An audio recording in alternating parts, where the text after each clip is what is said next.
Welcome, everyone, and thank you so much for joining us today. We are so excited to see so many new and familiar names signing on for this important conversation. Just a few housekeeping items. Please go ahead, as you are already starting to do, to use the chat function to introduce yourself, tell us where you're from, and to say hello. Be sure to click all panelists and attendees on the chat dropdown so everybody can see. And before we get started, please take a minute to read our housekeeping notes that are on the screen.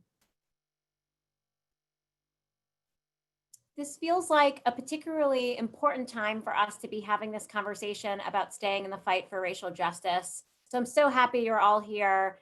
I hope I know many of you and meet everybody I don't know. I'm Sheila Katz, the CEO of National Council of Jewish Women. This spring, our country saw the largest ever protest movement unfold, with an estimated 15 to 26 million people participating in demonstrations against racism and police violence. While the protests have quieted down and the news has stopped focusing on the harms of systemic racism, we hope that the importance of this work for racial justice in our daily lives, in our local communities, on the state and national level is clearer than ever. This is the powerful moment to recalibrate as we look ahead to what we can accomplish under the next administration and now. What are the ways that we can work to dismantle white supremacy on a myriad of levels as individuals, as local NCJW sections, and as a national movement? Needless to say, racial justice is a Jewish issue. First and foremost, because it impacts Jews, the estimated 15% of our community that are Jews of color, their families and communities. Also, because we are commanded to pursue justice, and as such, must create a world that reflects the truth that we are all created in the image of God. And lastly, of course, because anti-Semitism and racism are interlinked in a white supremacist society. All of us are and must be in this together.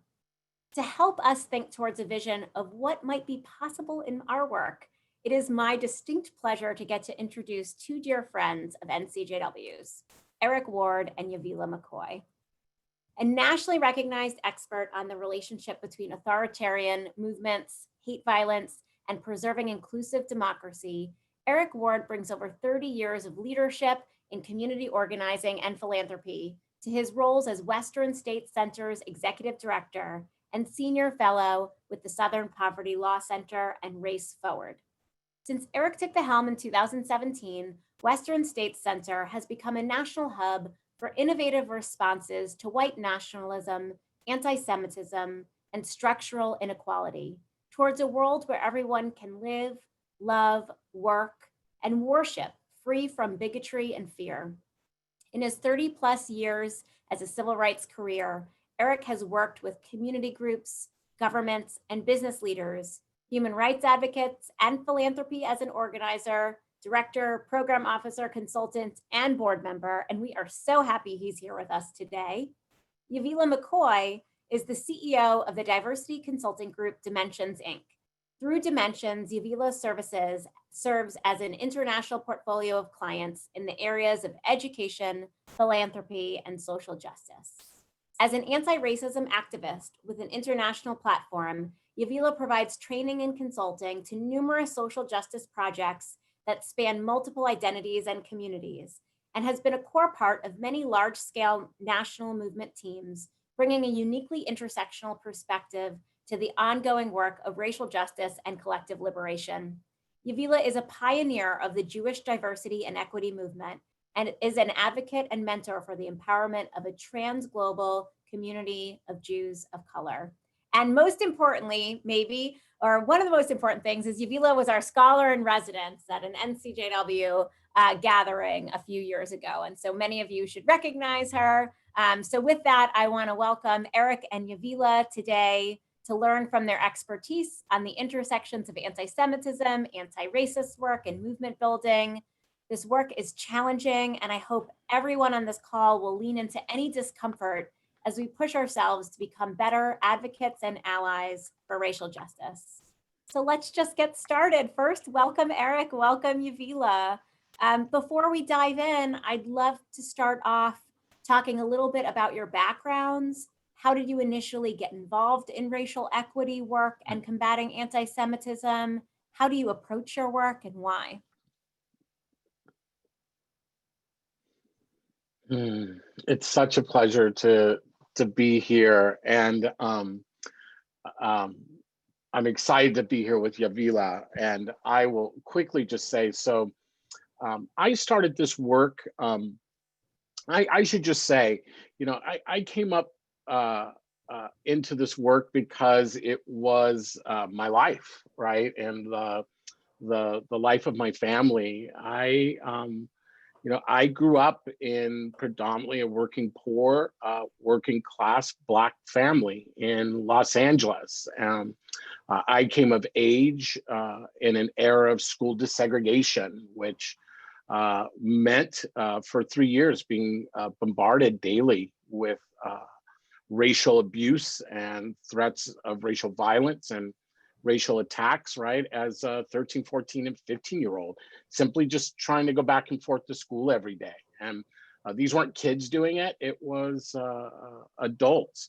I came about this work because when I was 20 years old, I had come up in the music scene in Los Angeles, at the same time that the war on drugs, which we all now know is a war on Black America, was taking place in Latino communities in Los Angeles.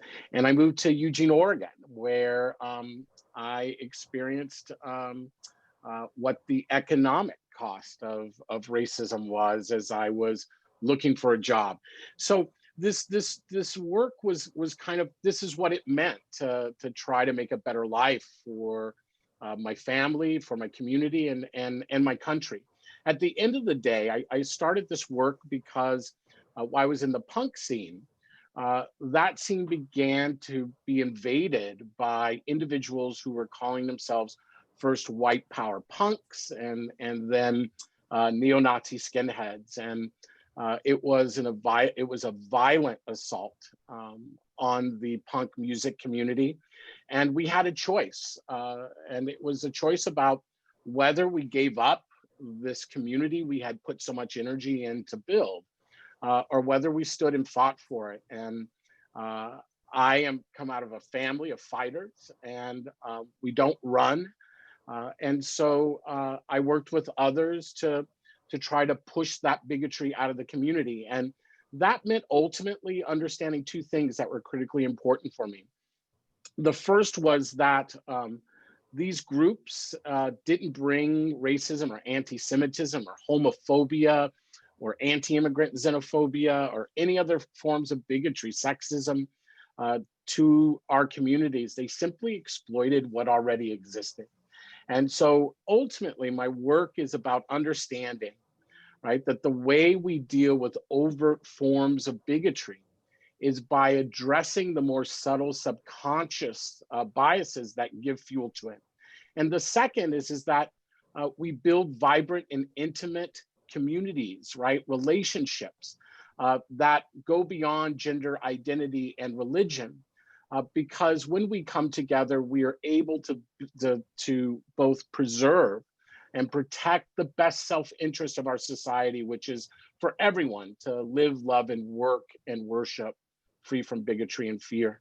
So I'm here because I have to be. Let's be clear, at the end of the day, if I could be doing anything, right, I'd be sitting in a studio, I'd be on a stage, playing music, writing music, talking about music.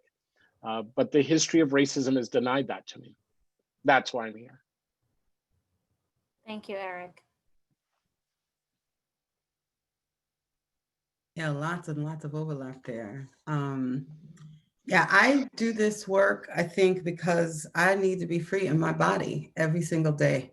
And I'm not just concerned with being free in my body. I'm interested in being free in a body that recognizes the need for freedom in all bodies. And that came to me honest through my family. My family came from down south. We're originally from North Carolina, Rocky Mount. And many of my ancestors came up with the Great Migration to Brooklyn, New York. And so my mother was raised in Brownsville. I grew up in Crown Heights, Brooklyn. We lived on the same block that started the Crown Heights riots. My family lived through the Crown Heights riots in Brooklyn. And I lived in Flatbush and spent a lot of my time trying to figure out how I can hold together my beloved communities across a lot of conflict and difference. And so my family was a civil rights family. My grandfather did security for Dr. King. He was the VP of AFL-CIO for the tri-state area and the founding chairman of Bedford-Stuyvesant Restoration Corporation. So we, in our family, we were building up communities. We were building power in Brooklyn. These were people coming through my house. And so there was a way that my Judaism became flavored with the tone of social justice, even as a small child. And so in college, I was the president of my local NAACP chapter. When I got out of college, I started working with ADL's World of Difference program, working in DC with the National Coalition Building Institute, National Conference for Christians and Jews. As I got older, I became interested in interfaith justice work. So I started working with Auburn Theological Seminary and with some of the Jewish social justice folks like Join and Jay Fredge and Ben the Ark and Jewish Social Justice Roundtable and all sorts of people. And most recently, what I have been doing is trying to hold people together in the name of justice over conflicts that have arisen over Black Lives Matter, over people not having language to discuss the need for justice in Israel-Palestine, over the need for global racial equity. You know, my work now around racial equity has taken me into partnership with the Nelson Mandela Foundation in South Africa. And when you hold our US domestic need for equity in the context of the need for global racial equity, there are all sorts of things that become apparent around the fact that our systems and structures have not been created to serve us, not just here in the US, but around the world. So I do this work because I want to be free in my body and because my experience of being a Black, Jewish, unapologetic cis woman has left me with little choice but to show up in the world as my whole self and to demand when doors are not open for me to bring my whole self to the table, that those doors open as wide as arches, not just for me, but for everybody to come through together to get free. Thank you. Wow. Already, wow. We are grateful you're bringing your whole selves to the table, and we want to do our part to make things better for all people of color in this country and for everybody to be able to live in a free world and to be able to love and thrive. And so, you know, language came up already in the conversation, and actually moments before I got on this call, I saw that the State Department tweeted out that anti-Semitism is anti-Zionism. And today there was a speech that Mike Pompeo gave basically saying that. And so as we think about language, I actually really want to start understanding your own definitions of racism and anti-Semitism. I recognize we could probably spend this entire call unpacking both of those forms of oppression, but I guess just to get some common language for some people here, especially as we're seeing definitions maybe being tweeted out that might not be the right definitions. From your perspective, can you just describe what anti-Semitism and racism look like and how they function? And I know we can't get to all of it before I get into all the juicy stuff, but we're a primarily white organization, and I want to acknowledge that. And so really we're thinking about how can NCJW show up for racial equity work? So I don't know who wants to go first in that loaded question, but a little bit about the definition and how we might show up. Eric, what you want, one or two? I'm gonna go two. I'm gonna go two on this because it'll make sure it's shorter. Okay, so I'll start with embodiment. When I teach about isms, I start with the body because it's in the body, in the skin, in the blood that people have tried to target folks with isms. And specifically about anti-Semitism, I came to see anti-Semitism as a young girl as one of the oldest forms of racism because of the many tropes that I learned when I was young about what the evil Jews are, what evil Jewish blood is.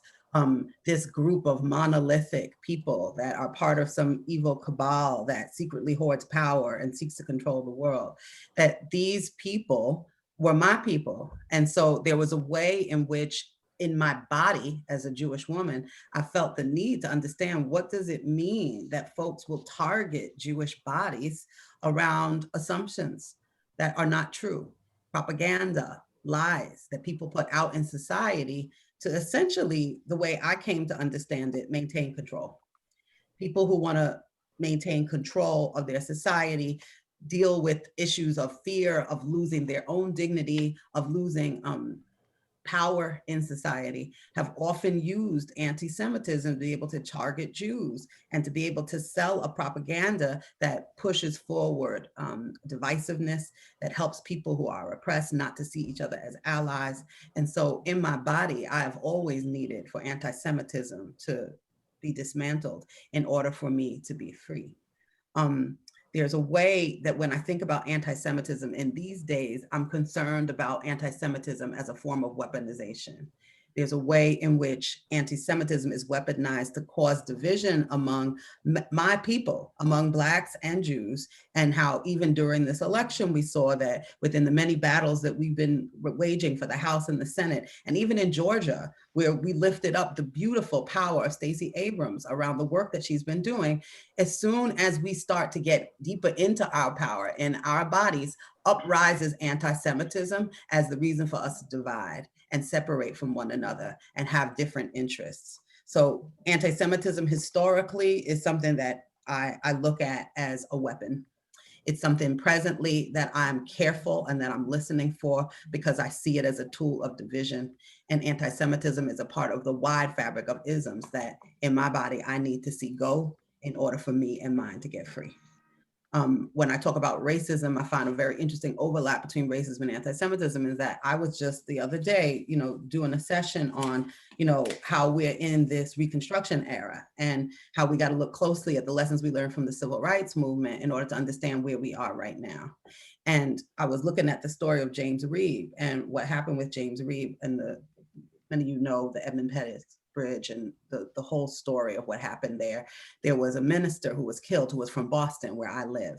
And as we try to reclaim history, we've been talking about, well, what happened with Minister Reeve and why weren't the people prosecuted for his death? A bunch of white people came out of a bar and hit him in the head with a club, and 2 other ministers also went down, if you don't know the story. What's very interesting is that when this happened, there was propaganda that was spread in that town that to this very day made people believe that the civil rights people killed their own people because they were trying to set up a scapegoat to be able to make the whole city take the rap. Good white people take the rap for civil rights troublemakers. Now, when I heard that, that sounded a lot to me like a blood libel, because when I came up in school, that was the way I was taught. Blood libels came through Europe, that when the people who were in power didn't want the poor right before Easter to be upset about the fact that they had no food on their table, that even in the name of Jesus, they still wouldn't be able to hold equity across lines of class, across lines of land ownership. What would happen is out would trot some terrible Jews who actually were there to undermine Christian life, to undermine Christian bodies. And then all of a sudden, attention went away from the inequities that were a part of people's everyday lives, poor Christian people's everyday lives. And then all of a sudden, there was some grand evil that we all had to stand together against in order to get free. So that's kind of what I look at when I'm looking at racism and anti-Semitism. I'm seeing them as separate struggles. I'm seeing our peoples as having very nuanced and specificity to what we need when we say we need to get free. But I'm also seeing a lot of overlap between the two as a Black Jewish woman, and the need for us to mostly pay attention to the way in which anti-Semitism is being weaponized to divide us. So that's my relationship to racism and anti-Semitism. I don't know if I want to add too much there. The only thing I want to add is just this, that I think that's exactly right. And we got to hold, right, that anti-Semitism nor racism can be subtracted down to just a set of behaviors, right? It is a system.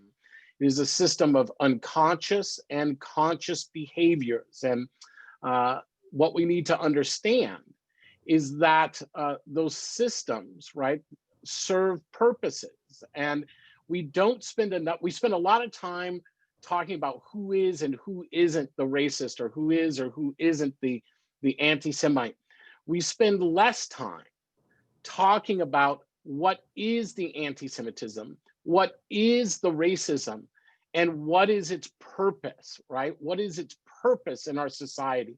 What are the purposes of anti-Semitic tropes? What are the purposes of racist dog whistles? And the only other piece I'll just add to this is it's important for us to understand, right, that while there is no hierarchy of oppression, right, meaning I'm not here saying there's one form of bigotry that's worse than the other. What I am here to say is they all serve different roles. So we should not see them as interchangeable, nor should we see ourselves, because I'm Black, that I know what it means to experience anti-Semitism. The only folks who, and for those Jews who are not of color, they don't know what it's like to experience racism, right? But both of them need to be challenged. They need to be challenged. I'll just say this, my self-interest as a non-Jew is the fact that anti-Semitism denies people of color our own agency. It also blocks us from building bridges with Jews of color, right? And the third is that it often gets used, right, as a way of justifying violence by white nationalist mass murderers against immigrants, Blacks, Muslims, and others. And at the end of the day, I decided that we needed to take on anti-Semitism, this idea, as Yavila has already said, of the idea of Jews as a devious, conspiratorial people, because it may be more physically dangerous to folks of color than maybe even the Jewish community itself. Thank you. So understanding the what and understanding the tactic and the why behind it is important for all of us. I want to jump into kind of some of the ways this has played out for NCJW, being a progressive organization and being a Zionist organization. And I think, as we all know, stepping into the racial justice work with any social change work can often get messy and sometimes be uncomfortable. And so I'd be curious to learn from both of you what best practices you have for staying in the work, even when we disagree with some of the things that are coming from perhaps even our beloved coalition partners, what they might say and what some of their stances are, and really to get a sense of when is it most productive for us to remain in the conversation, and when is it actually necessary to leave? Like, when does staying condone the behavior and allow for these things to happen? So really trying to get a sense of your advice. This is certainly something I've heard from our sections and our leaders that they're navigating on the regular. And so eager to hear your thoughts on that and the advice you have for the folks on this call. Yeah. Okay, so I'll try this. So one of the things that I think we have to make a decision, one of the things we have to understand is that both anti-Semitism and racism, right, play tricks in our brains, right? And if I had time, I'd tell this story that I think is really important about, and I'll shorten it really quickly, but a longtime mentor of mine, like 3 decades ago, we were at a protest in support of Native American, the rights to worship for Native communities. And her young daughter was with her. At the time, she was 4, I think. And she started doing that loud thing that kids do that I love, like in the most inappropriate time, like being really loud, like mom, mom, you know. And so my mentor asked her what, and she said, "Are those Indians?" Right? And Marion was like, you know, "Yes, they are." And the next thing her daughter said was like, "Indians are bad," right? Now, she would have never gotten that from my mentor. She would have never gotten that inside the house. And my mentor didn't know where that came from. So afterwards, we were, you know, having lunch, and she got a chance to ask her daughter, to tease out where did that come from? And it turned out she had been watching a Popeye cartoon that morning. And in the cartoon was Popeye being chased around with like a caricature, right, of a Native American with a hatchet, right? And that was the message she got. And the thing that my mentor and I always talk about is what would have happened if her daughter hadn't been in that environment and hadn't been able to express that, right? She would have long forgotten the cartoon and kept the feeling, right? The feeling of danger, the feeling of anxiety, it would have never been raised out, right? So one of the things we have to understand is that bigotry, right, unless we have intimate relationships with one another, continues to fester. So that's one of the reasons that we have to make a commitment to leaning in with one another. Two, leaning in is not a fairy tale, right? It's not a 30-minute, I'm about to age myself, happy days, right, episode on television. Leaning in takes courage. Leaning in calls for stretching. Because when you lean in, we're not trying to convince everyone of our position. We're just trying to convince people to also lean in, right? And by leaning in, new stories, new realities, and new narratives get set. In terms of our communities, right, in terms of anti-Semitism, in terms of racism, what I say is you stay in the room until we understand that it is a conscious decision, right, to dehumanize other people, right? And at the point that the compromise is only revolving around how much or how little we will allow folks to be dehumanized, we are probably in the wrong space. But if it's a space where we are just being curious, where we are being brave, we should stay in that room as long as possible. As I always tell folks, imagine that I was unwilling to be in places, in tough places, where racism existed. I could never leave my house. I could never turn on my television. I could never open a social media feed or read an article because there's a lot of racism, right? And so we have to understand at the end of the day, one of the hardest parts of this moment that we live in is you can't fight racism without a willingness to be exposed to it. You can't fight anti-Semitism without being willing to be exposed to it. We can't be leaders without taking on those two tasks. And so it means being vulnerable, and it means having kind of the larger network in place to be able to do that in a sustainable and healthy way and to take breaks when you need.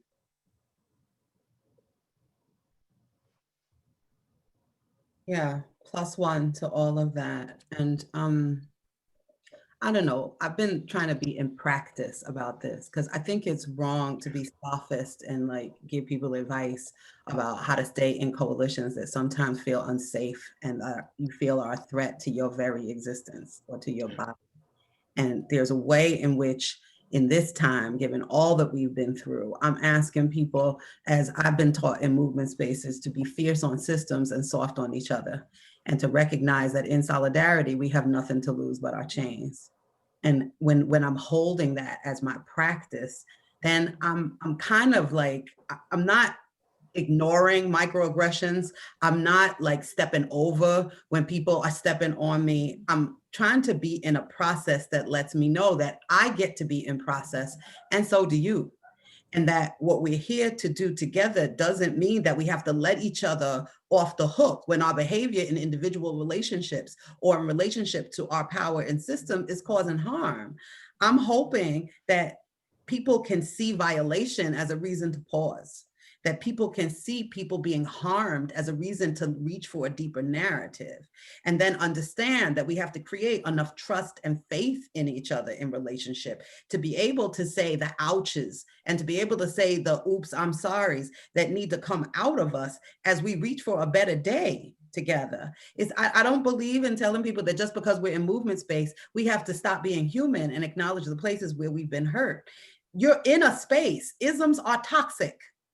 This is nothing to play around with. It's like poison. But when poison goes in, poison has to come out. And as it comes out, you may not enjoy that. It actually may burn trying to come up out of you. So as the poison is coming out, what are we willing to endure so that our bodies can be free, so that the collective body can be healthy? And one of the things that I'm asking folks is that, be gentle with yourselves, because we've been through something. This last 8 months, we've been through everybody's body looking like it was going to be targeted for life and death. We have been operating under conditions of stress and anxiety. And what we need more than anything else right now is healing and love.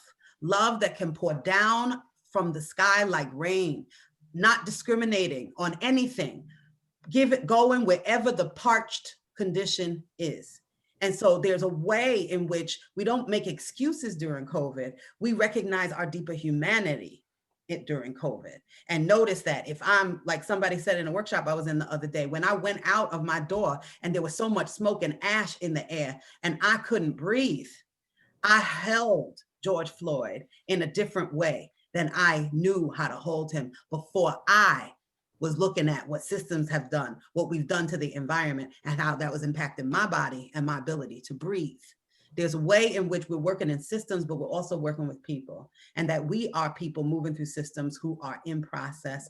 And if we can hold each other with strength, saying that we're going to go through something, it may hurt, but we're not going to let go, then on the other side of that, what we're going to see is a system that was built not to hold all of us, having to go into that same pause to figure out how it's going to hold all of us, and that I'm not going to be erased by my work in systems. I'm going to be more deeply serviced by my work to be able to fix broken systems.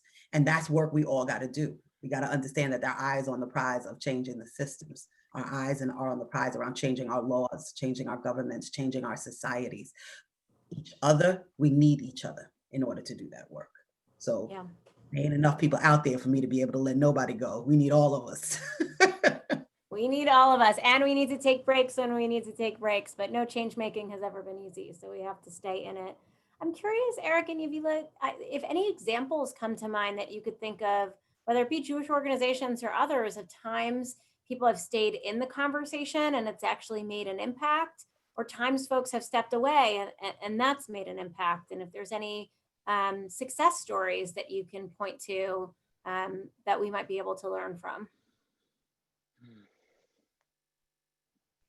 Well, I think there are some examples of folks staying in that conversation. I would just argue, right, the fact that we are witnessing one of the largest mobilizations of the civil rights movement, right, like racial justice movement, is actually an example, right, of folks kind of leaning in, right, and staying in the room with one another, right, while that is a Black-led and Black-centered, right, Black Lives Matters. It is also true, right, that it is made up of lots of folks who aren't Black, right, and who are immigrant, who are Jewish, who are Muslim, who are LGBTQ, right? It's very diverse, right? Activists on the ground to large national organizations and everything in between, right? Folks who work in government, folks who are academics, folks who are researchers, folks who are healers. And so we do see what happens when movements lean in together. Look, I also think the conversation that's happening around anti-Semitism, right? Within the Jewish community, within non-Jewish communities, particularly progressive and left spaces, is an example, right, of folks leaning in, even when it's not easy, even when the road is not clear, even when there is a lot of passion. And within that, we have seen folks who have pulled themselves out of that conversation, who have decided not to be a part of it for lots of different reasons, but they're missing something very powerful that is happening. You are watching Jews of color, right, and their leadership in that conversation inside the Jewish community, right, within progressive and left spaces and in other spaces likely, that is transformative on so many other levels, right? That have nothing to do with just fighting anti-Semitism. So I think we do see these examples of what it looks like in our work. I think sometimes I get distracted. I won't speak for other folks. I get distracted because I have been socialized to believe, right, that every big, powerful moment looks like the March on Washington, right? So that tends to be my visual. I don't know if that happens to other folks, but that's how I kind of rate like almost every success, because it's the only thing I've been given to kind of measure against, right? But there are tons of successes that happen every day. This conversation right now, this event, right, is a sign of folks leaning in. And we have to recognize like how much work that took, right? How much burden and weight Jews of color had to carry on that. Being forced in kind of translator roles a lot of times, right? Bridges, though, we should know that bridges are also called bridges called my back, right? We should recognize, though, that lots of institutions in their own ways oriented themselves towards leaning in. So I think we have seen some examples over these last 4 years that I find very hopeful, very, very, very, very exciting. If I can give one example, one more example, I know folks now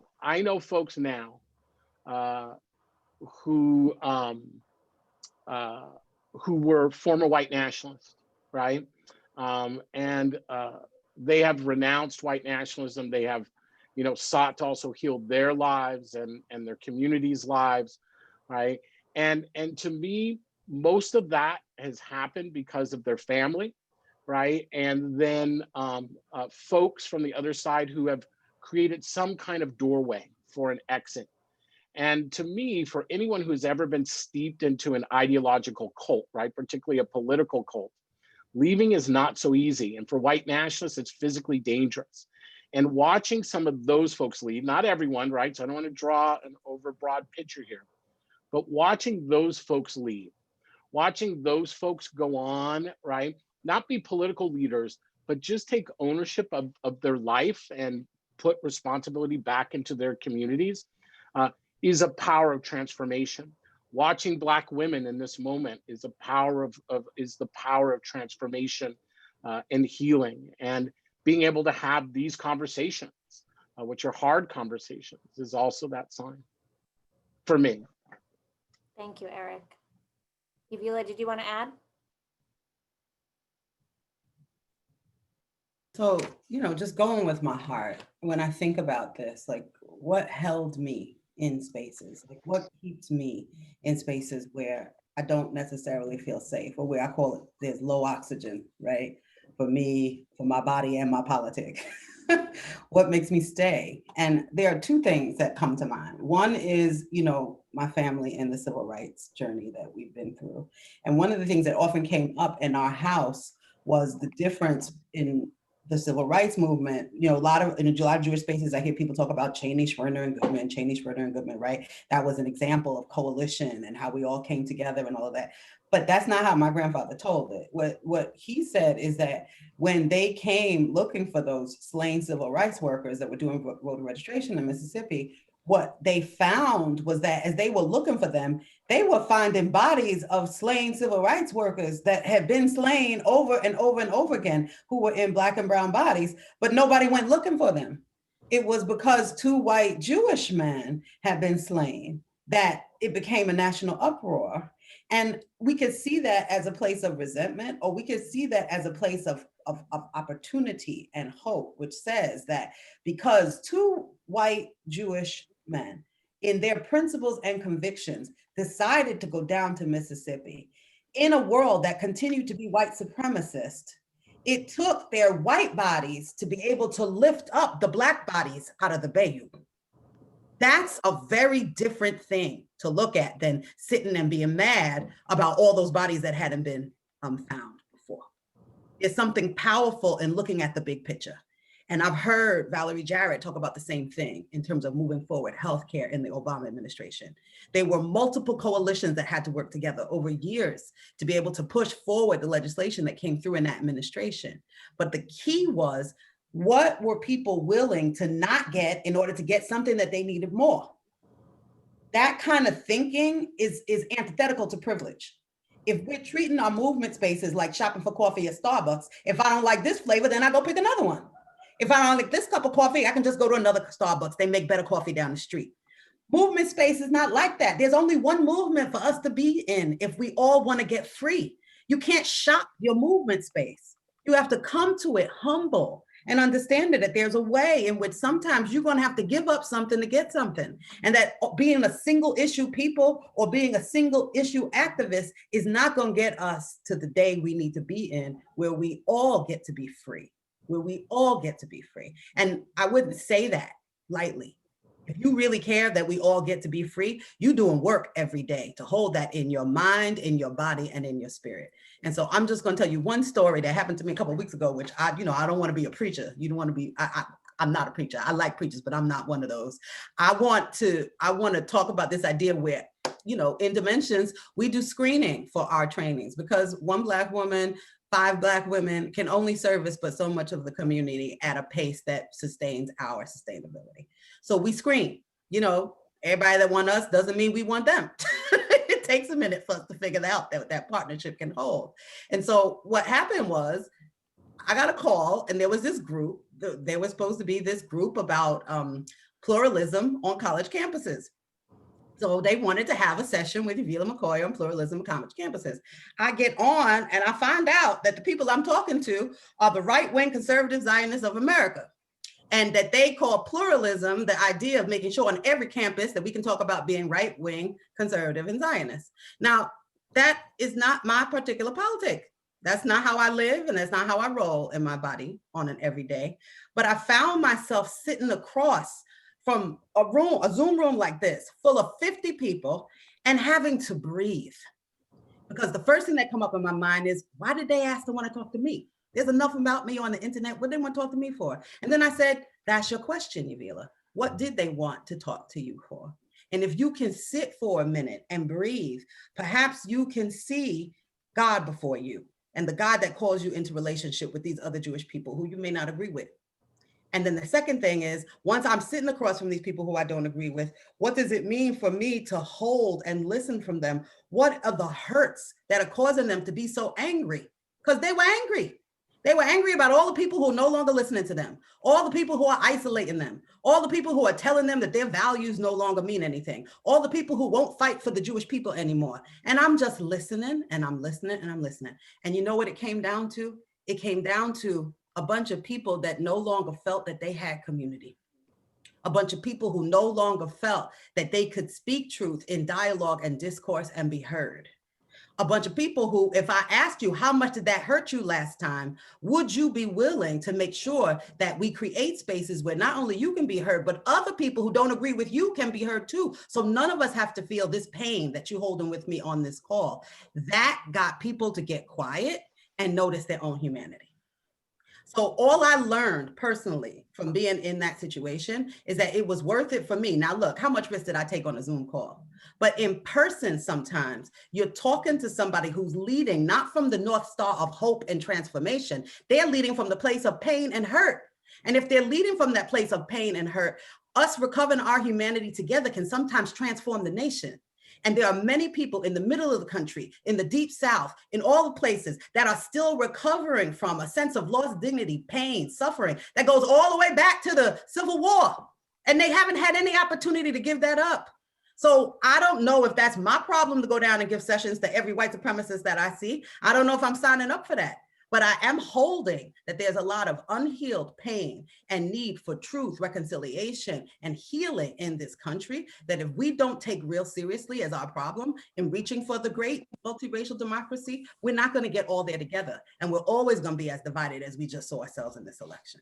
So coalition for me is about seeing the greater humanity and seeing the bigger picture and living into what I need in my body, what safety I have to have, what breathing techniques, what practices I have to be able to stay in the conversation and in the dialogue, to be able to get the bigger thing I want, which is that we all get to be free. Great. So let's build off of this theme of seeing the greater humanity, because I want to ask a pretty pointed question that's both hypothetical and perhaps realistic of what to expect, because I think a lot about what NCJW's role is in key moments of kind of pain that we might feel, and what our responsibility is. And so I really just want to drill down. And then, by the way, I'm seeing the questions come in about tangible actions for people to take. We're getting there after this. So if we just drill down to get your thoughts on what I hear the most buzz about when I'm talking about this in NCJW sections, usually more privately, it's not happening publicly. And so I want to thank you for engaging in this with us. But, I get a lot of questions about the fact that the movement for Black lives, not to be confused with Black Lives Matter, because they're different, called Israel an apartheid state as part of their platform a few years ago and recommended divesting from Israel. Now, NCJW's position is not that Israel is an apartheid state, though we do acknowledge the occupation, and we don't agree with boycott, divestment, and sanctions as a movement, because we believe it's harmful to Palestinian women and their families. But for many Jews, seeing Israel being singled out to them might be considered anti-Semitic. And for others, it's just hard to know how to engage when you disagree on something that can feel so big, especially when you want to be supportive of everything else in a platform like that. And since it's really supposed to be about our beloved Black community and their bodies and their rights, we also don't want to take away from the words that are on a page like that might even be more important and more relevant to the people in our community that we're trying to care for and be in community with. And so I guess that's all my way in saying, hypothetically, if a group like the Movement for Black Lives or anyone else were to put out a platform in the coming months, year, whatever it might be, and have anti-Israel language in it, or anything that felt even anti-Semitic, I want to know what your recommendation is around how this group should respond. Yes, I'm going to pause it there. What do we say and what do we do in those moments? Or what do we not say and what do we not do? Yeah. Yavila, I don't know if you want to answer this first or if you want me to go. I think we both gonna have to hold it because we'll have different entry points to BLM. So I think this to me is like one of the critical questions. So I want to thank you for kind of raising it, because I think we don't raise it, and when we don't talk about it, we don't get comfortable talking about it, right? And I want to share, right, that I think that we are dealing with kind of three things. So I'm just going to share my reflections. Not an expert on Israel, not an expert on Palestine, not an expert on the Middle East. I feel like I have to say those things because what I have found is every word that one uses, right? Every single word is interpreted, right, and measured when we have conversations around Palestine and Israel. I think that we are dealing with three phenomena, right? There's the phenomena of anti-Semitism. There is the phenomena of the discourse and the debate, right? I call it the three antis: anti-Semitism, the discourse around Zionism, anti-Zionism, right? And then the debate and discourse around Israel, right? Or what's called anti-Israel, right?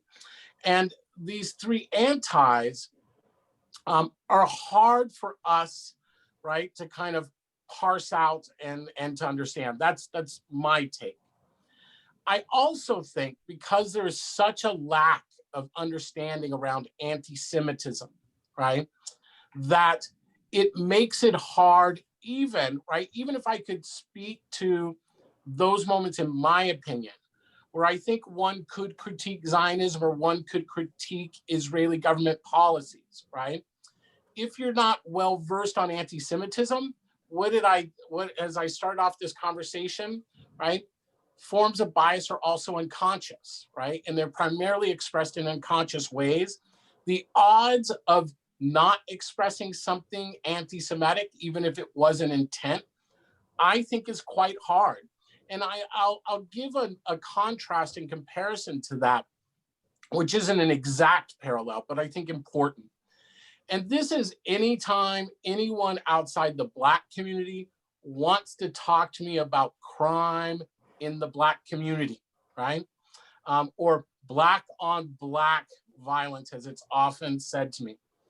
And what's unique about this, and I think it is often the same, at least around the conversation around Israel and Zionism, right, is that those questions only ever, except in this moment, only ever get raised to me, right? So the conversation on crime and Black on Black violence, right, intra-racial violence, only ever gets raised when I'm talking about white supremacy in America.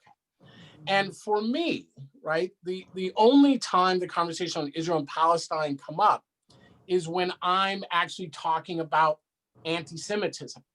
So if you can imagine for a second, I'm just speaking from my own personal perspective here, and I'm being quite courageous. When I'm talking about white supremacy and someone brings up Black on Black crime, right, everyone on here should automatically think what's going on in Eric's head right now is he is thinking this person doesn't want to talk about white supremacy, right?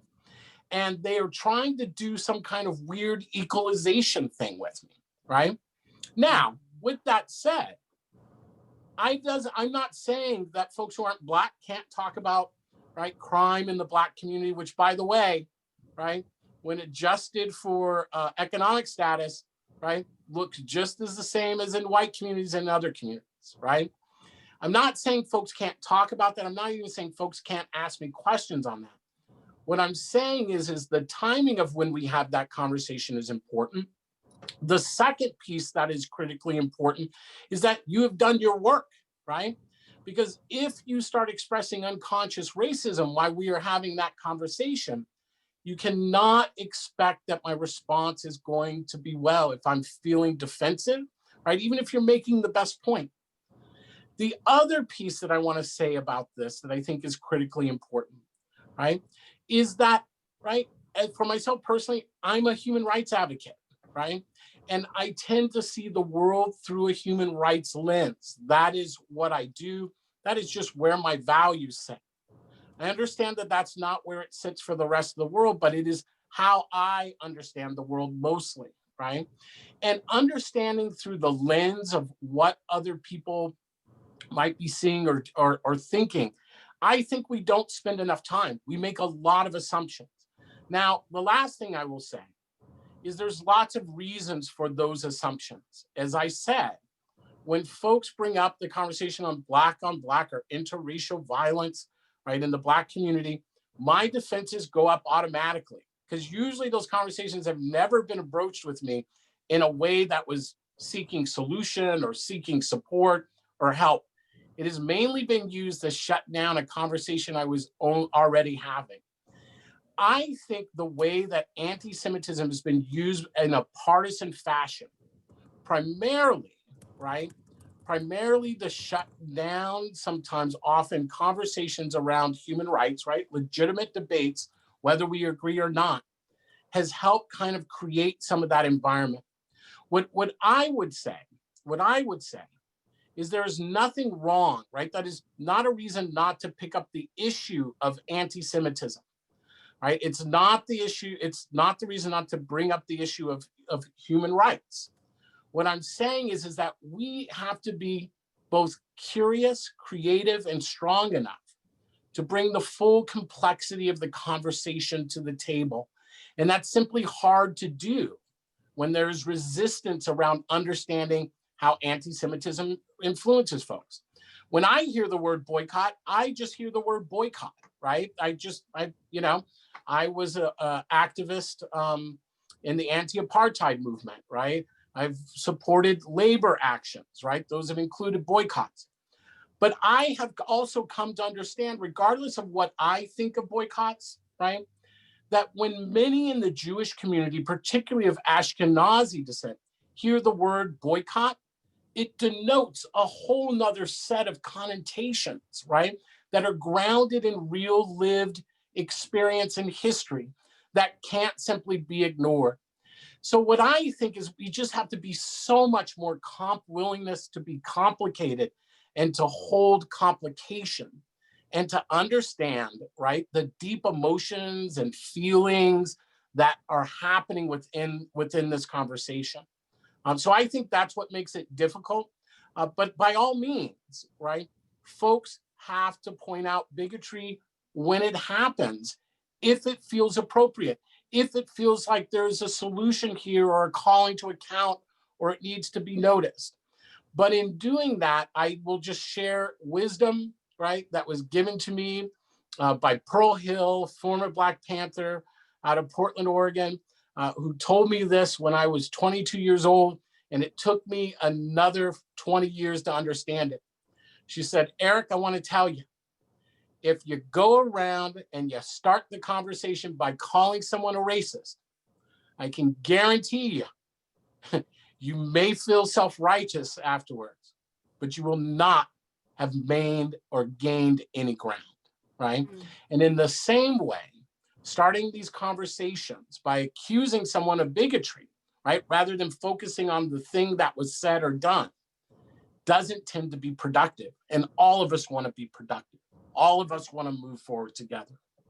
What I'm hearing here, Eric, is in the long-term game that we're trying to win, the strategies that might feel right in the short term might not be right to get us there. And so I just want to name that as an acknowledgement in this group, in the Zoom room that we have, that we might have some instincts of how to respond in a moment like that. But when we put our community organizers hat on, and we think about what it's going to look like to actually create change, there might be a slightly different path that we take. Yavila, I'm curious your thoughts on this too. I recognize where we're at with time. I'm hoping to then ask one other question about the what can folks on this call do, and then we'll wrap up. But Yavila, tell us that you've navigated this exact situation before, but I'm curious your thoughts on this particular kind of situation.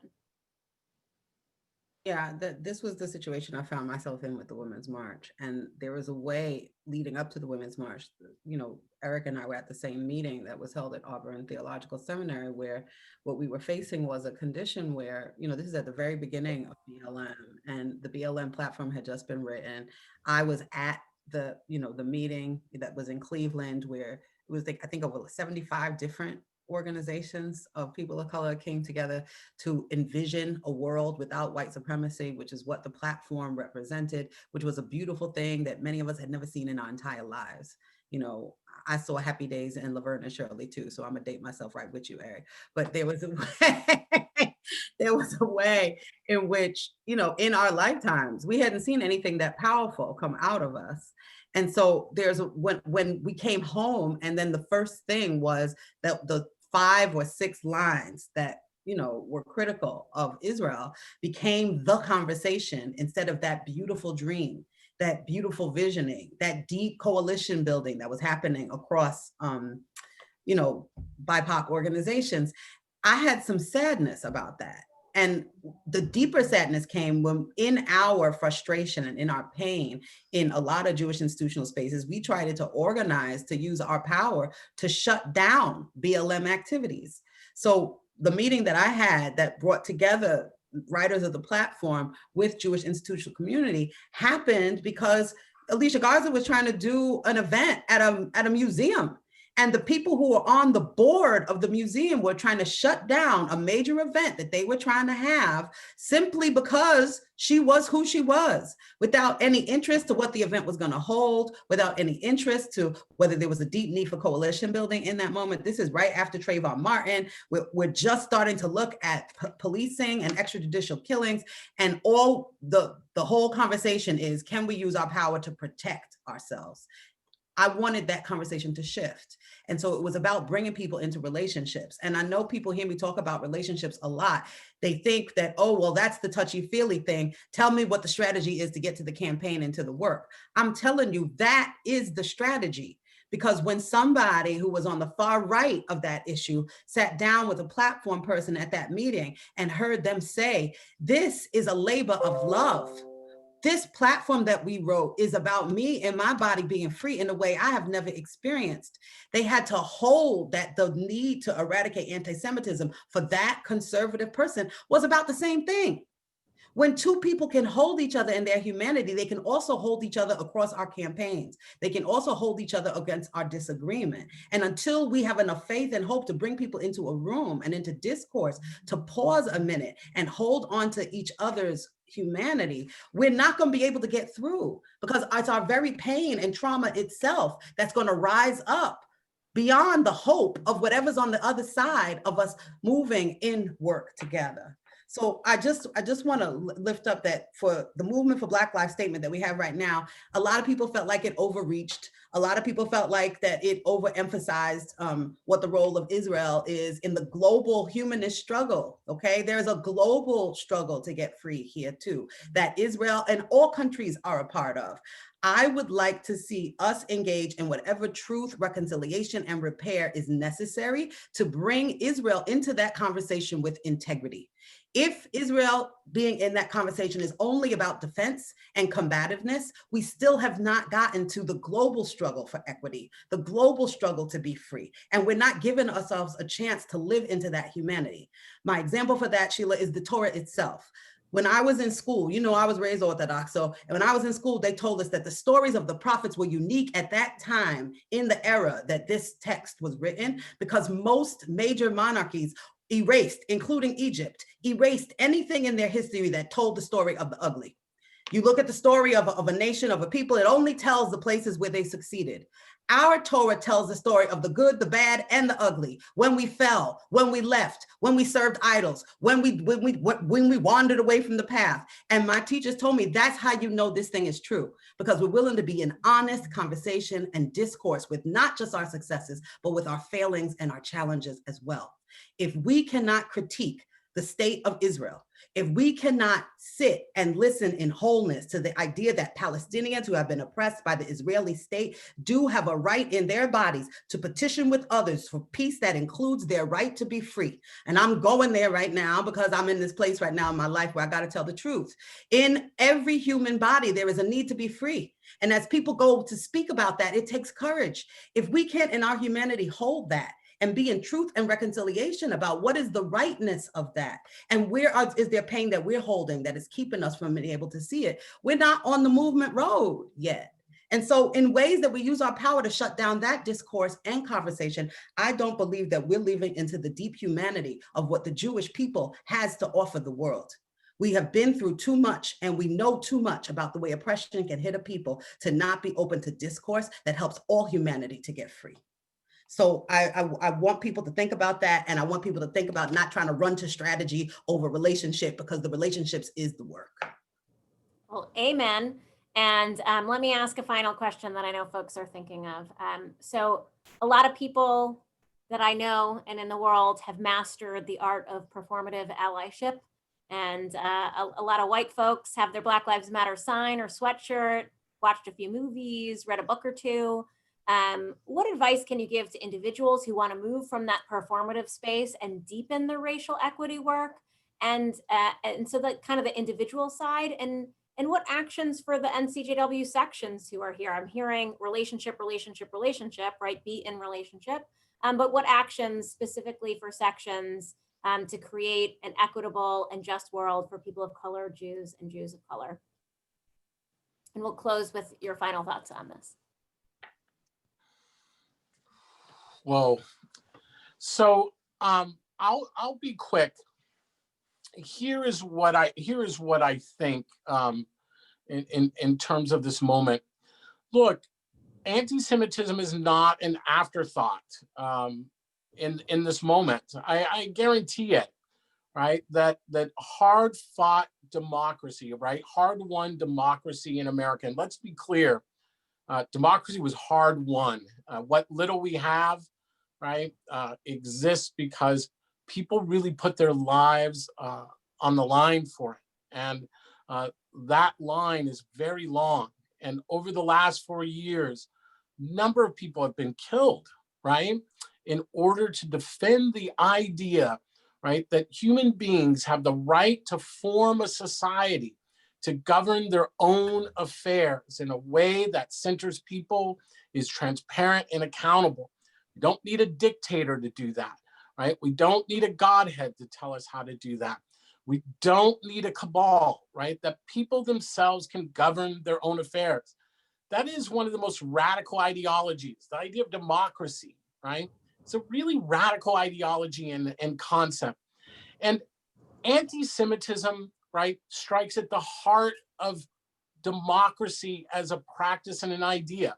It does so by telling us, right, that the world operates in a conspiratorial manner, right?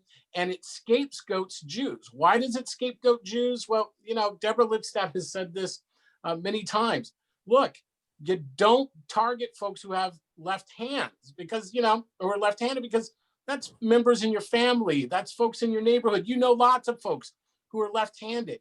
You target folks who aren't known. And Jews are a very small community, right? And a very, right, network community as a people. And because of that, it makes them vulnerable in this society. And they've been placed in a position, right, as a buffer between the haves and the have-nots. Now, look, it doesn't mean now that the Jewish community is immune from its own struggles around other forms of bigotry. Being the victim of one form of discrimination doesn't mean that I can't perpetuate others, right? And so in this moment, I would just say there are 3 practical things that have to happen, right? All of us in whatever community we are in have to make our communities more stronger, right, and vibrant against the toxicity, right, of racism, anti-Semitism, misogyny, and other forms of bigotry, right? We don't do that just to be good allies. We do it because it makes us a strong community.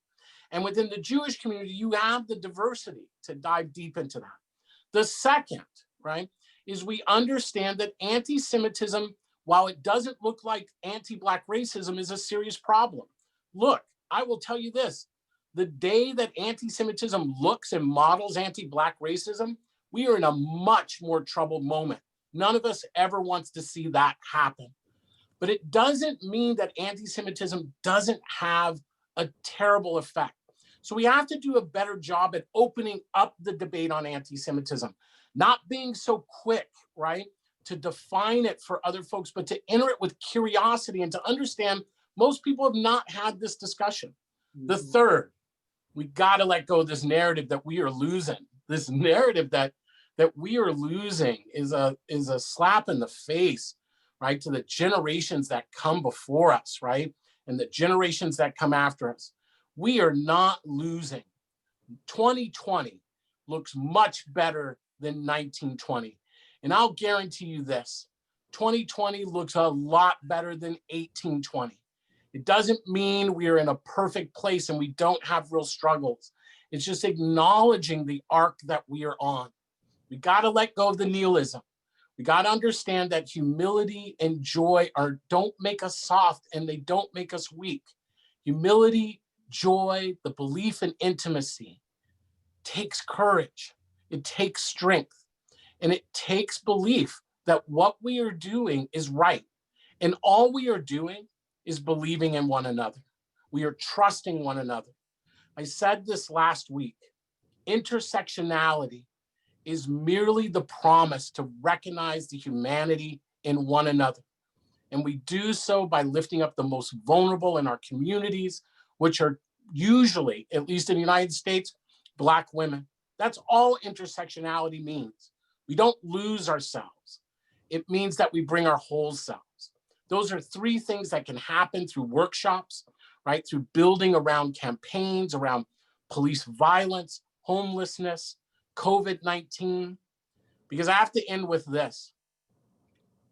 None of us can forget that currently in the United States, 1 out of every 875 Black people have now died from COVID-19 in the last 9 months. And I'm going to say that again. 1 out of every 875 Black people has now died in the last 9 months. I will tell you this. If 1 out of every 875 people, Black people, were being shot down by police, we would recognize the horror of this moment. We need to realize that we have real work to do, and we can't tackle that work if we are building our silos rather than building community. We have to join campaigns. We have to listen to the most vulnerable in our communities. We have to know we're winning. Thank you, Eric. Yavila, final thoughts on this? Yeah, I'm one of those people that subscribes to the idea that we already have all we need to be free. That's a practice that we've got to live through in order to start to vision freedom. If we're constantly coming from a scarcity model as opposed to a model of abundance, we won't be able to imagine ourselves free of the systems that are oppressing us. And so imagination, you know, Adrienne Maree Brown teaches a lot about the power of imagination and of magic, you know, and of this idea of us believing that we have power. And I believe we do have power. When I went to Africa, one of the most powerful things that happened to me the second night that I was there was this realization that my ancestors were with me. And that in my DNA, there were people who were never born into the system of slavery, never born to have to be conscious on an everyday to the impact of racism and sexism on a human body. There were people who walked on the shores that I was standing on that day who actually were free. And when I got a picture of that and I looked up and I saw people in bodies like mine who were running and who were in charge of whole societies, it gave me a picture of myself outside of what racism tried to rob me of in this country. And all of a sudden, I had a different understanding of what I was working toward to be free. In that same country, I also got a picture of the fact that a woman in a body like mine gave birth to civilization. Lucy was a brown-skinned woman that looked just like me. How dare somebody try to bring me some racism and white supremacy to try to tell me that I am superior, that I'm inferior, that there's a way in which I am not in my power. When you are looking at, in my DNA, the beginning of civilization, that is the kind of thing that imagination can bring you to. And there's a way in which the recipe for us getting out of this right now, if we keep staying cognitive and we don't go into our hearts and we don't go into what we know in our bodies, if we don't go into what the ancestors are telling us, we're going to miss a moment, because I think the universe itself has sent us all to our rooms for a reason. We weren't supposed to go to our rooms to sit and just wait. We were supposed to go to our rooms to reflect and to discover what we weren't paying attention to, running around every day so busy in these systems that we couldn't see what was right in front of our face.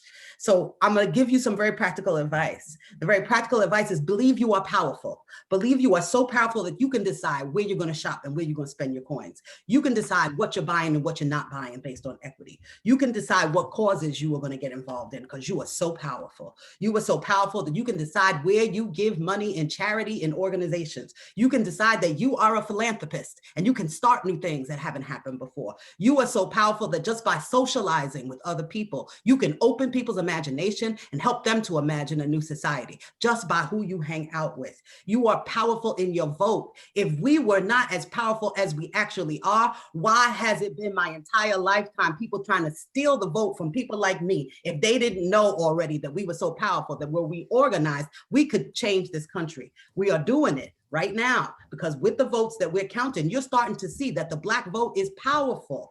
I'm in the body of a people who have the power to change this nation. That's what imagination can do for you in your mind. In our institutions, how are we imagining ways to reprioritize our programs, reprioritize what work and labor is contributing toward? How are we thinking about money and our coins in terms of what we budget for, what we prioritize to add or cut? We're about to head into a new administration. It is time for our voices to rise and say, these are our coins that are fueling this country. Here's how we want you to spend it. You are that powerful. You are so powerful that you can change policy in coalition with anybody you choose. We may have to have some conversations. It may be painful. You may not like that very much, but you're still powerful in coalition. So I want us to think about the practice of being powerful. Be powerful, people. That's the best thing I can tell you. And don't sit around and wait for somebody to tell you what to do. Every day that you wake up with breath in your lungs and the ability to use your mind, your heart, your body, your spirit, and your hands to do something different, you are powerful to make change in the world. And that ain't no soup. That's the truth. Thank you. Thank you, Eric. Thank you, Yavila. We could talk for hours and hours. We've already kept everybody longer than we should have, but we're so blessed to be in your presence and to learn from you. And I really believe that the people on this call are going to take what you said and put it into practice. I believe they're ready. I believe they are powerful, and I believe we'll get there together. And so we're just so grateful to have you in our lives and here tonight. So thank you so much. I'm gonna wrap up with some calls to action for everybody, but thank you, Yavila and Eric. Really, truly a blessing to be with you in this work. So for everyone, it would not be an NCJW webinar if I did not give you a little homework. We've got a long road ahead to stay committed in this fight for racial justice. We're in it for the long haul. We are committed to educating ourselves, having tough conversations, taking action, staying at the table whenever possible, leaning into messy and uncomfortable work, and holding ourselves and our partners accountable. I heard from Eric that we need to lean into this work. We need to strengthen our community. We need to open up debate on anti-Semitism, knowing that most people have not had this discussion. We need to let go of that narrative that we're losing. We are not. And we need to build campaigns to get to know our community and know that we're winning. And I heard from Yavila that we need to build relationships, and relationships are the strategy. We need to be fierce on systems and soft on each other. We need to use our imagination. We need to believe that we are powerful in our money, in our vote, etc. We need to believe that Black women are powerful. We need to be powerful to change policy in coalitions with anybody that we should choose. And so just to give you all a very quick update, and then those who would like can join the reflection after, I just want to share that NCJW has said unequivocally and will continue to say that Black Lives Matter.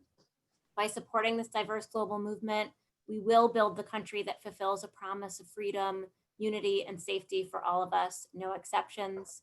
You should also know that we launched an internal racial justice task force to guide our work and our accountability to move towards this place we want to be, a more equitable and diverse movement.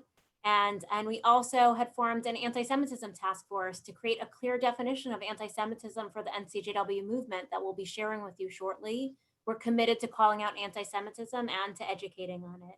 And today we're calling on all of you, our leaders and our members and advocates, to commit to this work for the long haul. Continue talking about what you learned tonight. Call in your peers and our partners on social justice work. We're bound to make mistakes on this journey. So let's own them, learn from them, and keep staying in this fight. And let's commit to staying at the table whenever it is productive and possible. So with that, I hope those of you who are interested will join us for our post-event reflection and talk back. That's immediately after this. There's a Zoom link that I think is in the chat that you should have in your email too. You'll discuss what we found challenging, what we're learning, and what actions you're going to take. You'll be in small groups for this. And also, it's just that time of year. We've got some exciting events coming up. Our virtual gala and Hanukkah celebration is Tuesday, December 15th at 8:00 p.m. Eastern Time. We'll be honoring Tina Chen and Senator Tammy Duckworth, as well as 4 of our own NCJW amazing advocates. You will not want to miss this event, so I hope you register. And again, we're grateful to all of you for showing up, not just physically tonight, but with your minds and your hearts to this work.